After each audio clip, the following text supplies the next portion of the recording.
Le ministre algérien de l'Intérieur, M. Brahim Rad, va aujourd'hui aller en Espagne.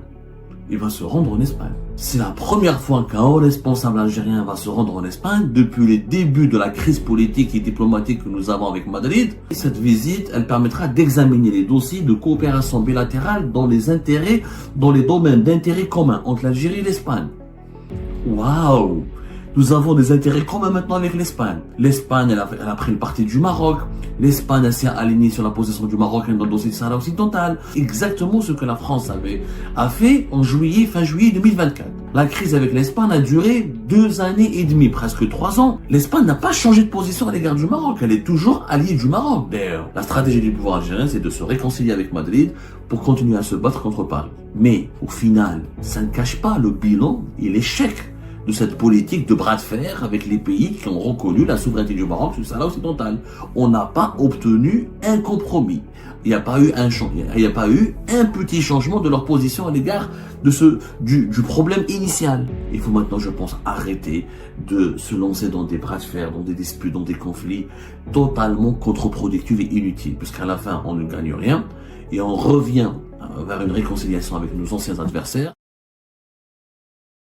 Le ministre algérien de l'Intérieur, M. Brahim Rad, ancien directeur de campagne de M. Abdelmadjid Tebboune lors des élections présidentielles anticipées de septembre 2024, va aujourd'hui aller en Espagne. Il va se rendre en Espagne. C'est la première fois qu'un haut responsable algérien va se rendre en Espagne depuis les débuts de la crise politique et diplomatique que nous avons avec Madrid, depuis juin 2022. M. Brahim Rad va se rendre aujourd'hui, le 24 février 2025, pour une visite officielle de 2 jours sur l'invitation de son homologue espagnol, le ministre de l'Intérieur espagnol Fernando Grande Marlaska Gomez. Un communiqué officiel du gouvernement algérien et du ministère de l'Intérieur algérien confirme cette visite. Et M. Brahim Rad sera accompagné par le patron de la police algérienne, la DGSN, le directeur général de la Sûreté nationale, M. Ali Badawi, et le directeur général de la protection civile, Boualem Boukhlef, qui relève du ministère de l'Intérieur. Et cette visite, elle permettra d'examiner les dossiers de coopération bilatérale dans les domaines d'intérêt commun entre l'Algérie et l'Espagne. Waouh! Nous avons des intérêts communs maintenant avec l'Espagne. Mais on a oublié qu'avec l'Espagne, c'était devenu notre ennemi absolu. L'Espagne, elle a pris le parti du Maroc. L'Espagne s'est alignée sur la position du Maroc dans le dossier du Sahara occidental. Depuis juin 2022 jusqu'à aujourd'hui, les relations diplomatiques et politiques avec l'Espagne ont été totalement gelées. Et c'est la première fois qu'un haut responsable algérien se déplace en Espagne depuis 2022. Depuis le début de la crise, en printemps 2022, lorsque le gouvernement espagnol, fin mars 2022, a décidé de reconnaître la souveraineté du Maroc sur le Sahara occidental. Exactement ce que la France a fait en fin juillet 2024. La crise avec l'Espagne a duré 2 années et demie, presque 3 ans. Calculé depuis juin 2025 jusqu'à février 2025, juin 2022 jusqu'à février 2025, presque 3 ans, 2 ans et demi. Et 2 ans et demi plus tard, l'Algérie revient à de bonnes relance ses relations bilatérales avec l'Algérie, avec l'Espagne, et elle revient à de meilleurs sentiments à l'égard de l'Espagne, et elle parle d'intérêts communs. Après 2 années et demie de crise extrêmement dure, des attaques, des visites bilatérales qui ont été gelées, des accords de coopération qui ont été gelés, un traité d'amitié avec l'Espagne qui a été gelé depuis juin 2022. Et je rappelle que la reprise des relations avec l'Espagne, elle a commencé au même moment où les autorités algériennes avaient entamé un bras de fer avec la France. En réalité, c'est quoi la stratégie du pouvoir algérien actuel? Je me bats avec la France. Je me dispute avec la France, j'ai un bras de fer compliqué et solide et dur avec la France. Qu'est-ce que je fais? Je me réconcilie avec l'Espagne. C'est ça la stratégie actuelle. Dès que l'Algérie a rappelé son ambassadeur, a retiré plutôt, pour utiliser le mot de la diplomatie algérienne, dès que l'Algérie a retiré son ambassadeur de Paris en fin juillet 2024, elle a commencé une série de normalisation de ses relations avec l'Espagne. Cette normalisation a été officiellement assumée à partir de novembre 2024, puisque le 6 novembre 2024, la Banque d'Algérie a demandé à toutes les banques algériennes, toutes les banques étrangères agréées et autorisées à exercer leurs activités en Algérie, à toutes les banques algériennes, nationales et publiques algériennes, elle les a autorisées à reprendre toutes les opérations commerciales avec l'Espagne. Voilà ce qui a été dit par la Banque d'Algérie le 6 novembre 2024. En vertu de la réglementation d'échange en vigueur, les banques intermédiaires agréées doivent veiller à la régularité des opérations de commerce extérieur et d'échange qu'elles traitent. À ce titre, les banques intermédiaires agréées voudront bien noter que les opérations de domiciliation bancaire, les opérations de commerce extérieur de et vers l'Espagne doivent être traitées conformément à la réglementation d'échange. Les relations, donc les banques algériennes qui avaient l'interdiction depuis juin 2022 d'autoriser les opérations de domiciliation bancaire pour importer des produits espagnols, depuis juin 2022, en novembre 2024, cette interdiction a été levée et les opérations de commerce extérieur entre l'Algérie et l'Espagne ont été rétablies et régularisées. Et depuis cette date-là, les relations se sont améliorées. Comme par hasard, au moment où, vers la fin de l'année 2024, il y avait 6 novembre 2024, quelques jours plus tard, l'arrestation de Boualem Sansal, son emprisonnement et la crise avec la France, elle est devenue plus qu'intense et violente, elle est devenue toxique. Aujourd'hui, nous avons des relations conflictuelles toxiques avec la France. Pas un jour qui passe sans qu'il y ait des attaques, des ripostes, des insultes, des invectives, des remises en cause, des reproches, des tensions et un bras de fer. Mais avec l'Espagne, on a complètement oublié. Les autorités algériennes, en tout cas le pouvoir algérien actuel, nous a fait oublier qu'il avait aussi un problème avec l'Espagne. Soudainement, par magie, par pure magie, le problème avec l'Espagne a disparu. Le problème avec l'Espagne est en train de disparaître. Alors, avant que M. Merad commence sa visite aujourd'hui en Espagne, c'est une visite historique, c'est la première fois depuis 2022. Auparavant, il y avait le chef de la diplomatie algérienne, Hamad Attaf, qui a rencontré le chef de la diplomatie espagnole. Ce chef de la diplomatie espagnole qui devait venir en Algérie en février 2024 et qui a été interdit de venir en Algérie en 2024. Parce que l'Algérie voulait lui demander de s'éloigner de la position, de faire des déclarations ou d'adopter des déclarations ou de faire un geste qui démontrerait que l'Espagne revient sur sa position favorable et complaisante à l'égard du Maroc dans le dossier du Sahara occidental. Effectivement, Hamad Atta s'est entretenu avec le chef de la diplomatie espagnole, José Manuel Albaraz Bueno.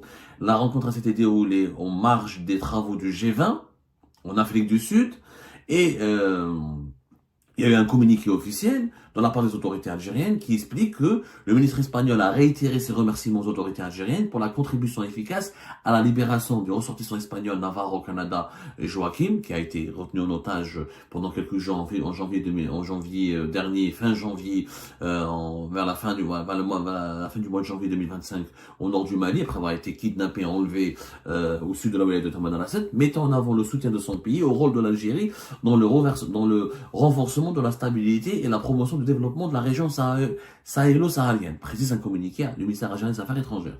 Les deux ministres ont abordé le développement, les développements au Moyen-Orient, plus particulièrement en Palestine occupée. Ils ont aussi relevé l'impérieuse nécessité de redoubler les efforts internationaux visant à parvenir à un règlement équitable et définitif du conflit au Moyen-Orient dans le cadre de la solution à deux États. Sur le plan bilatéral, les deux ministres ont souligné l'importance des relations bilatérales en insistant sur le renforcement de la confiance mutuelle. Waouh! Maintenant, l'Algérie parle de confiance mutuelle avec l'Espagne, à même de hisser la coopération entre les deux pays à des niveaux supérieurs. Par ailleurs, M. Attaf a rencontré en marge de cet événement son homologue chinois. Bon, il a arrêté. Ça, c'est le communiqué du ministère algérien des Affaires étrangères qui explique que M. Attaf a rencontré en marge des travaux du G20 des chefs de diplomatie de d'autres pays importants comme le Japon, la Turquie, l'Inde, etc. ou la Norvège. Mais avec l'Espagne, on revient à une lune de miel. Maintenant, il y a une confiance mutuelle, des intérêts communs, renforcer les relations bilatérales. Ce n'est plus le même langage. Mais revenons en arrière. Et vous allez voir comment l'Espagne était traitée par les médias algériens, comment l'Espagne était traitée par les médias officiels et étatiques algériens, par les dirigeants politiques algériens.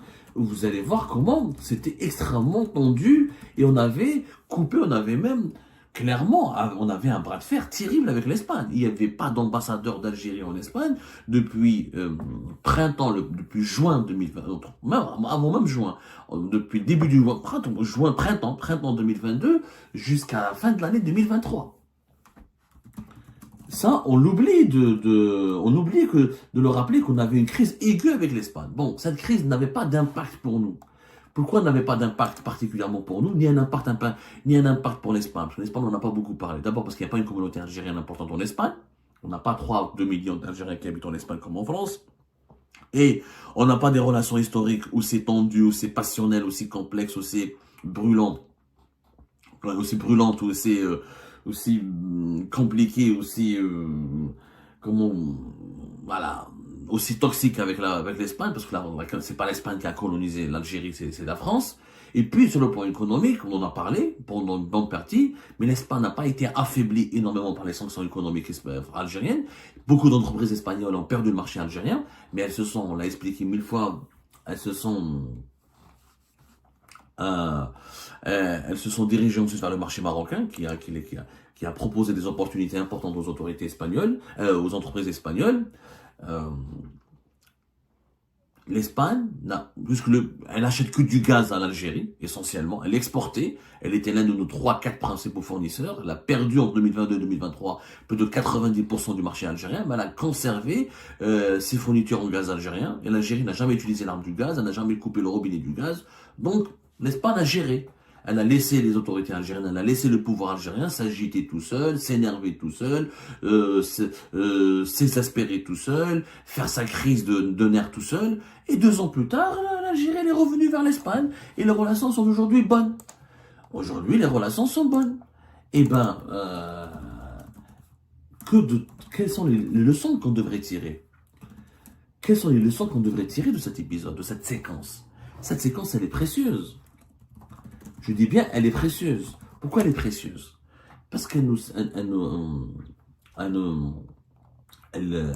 elle témoigne que le pouvoir algérien a des relations ou a une approche dans ses relations géopolitiques, dans ses relations étrangères, qui n'est pas une approche cohérente. Elle n'est pas rationnelle. Les mêmes motifs de notre dispute avec la France ont provoqué une bagarre, une dispute avec l'Espagne. Et pourtant, avec l'Espagne, on s'est réconcilié, mais la France, pas encore. Je rappelle juste qu'à la fin de cette crise algéro-espagnole, le régime algérien ou le pouvoir algérien ou l'État algérien n'a absolument obtenu aucun compromis de la part de l'Espagne.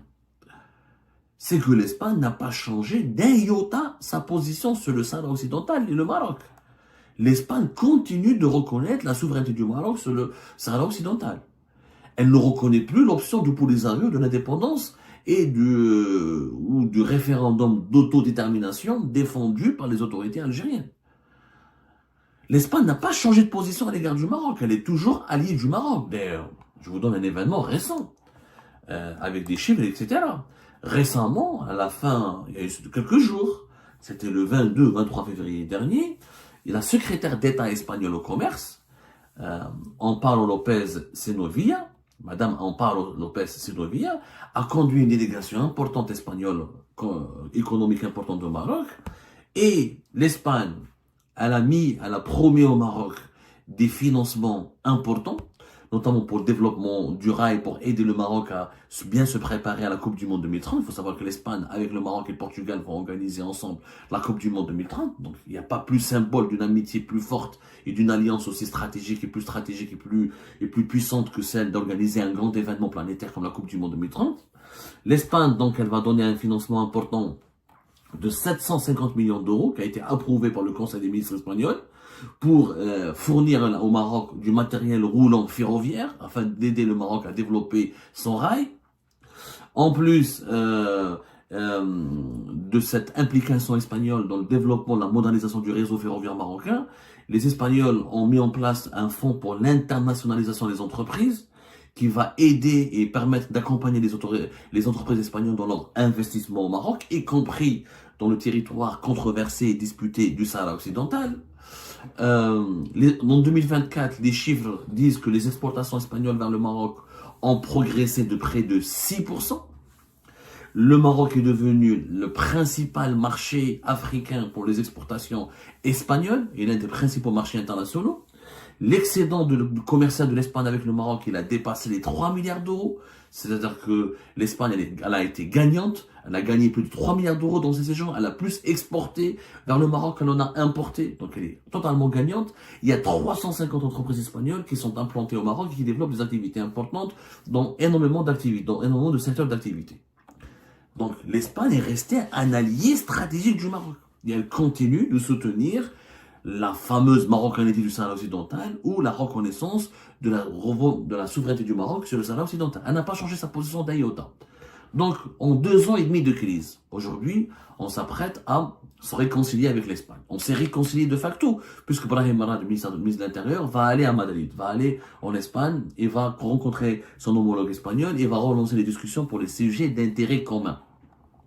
Voilà, des intérêts communs. Maintenant, on reconnaît qu'on a des intérêts communs avec l'Espagne, alors qu'on avait diabolisé l'Espagne de 2022 jusqu'à 2025, et on ne voulait pas traiter avec elle, on a gelé les relations, on a bloqué le traité d'amitié, on a bloqué nos relations.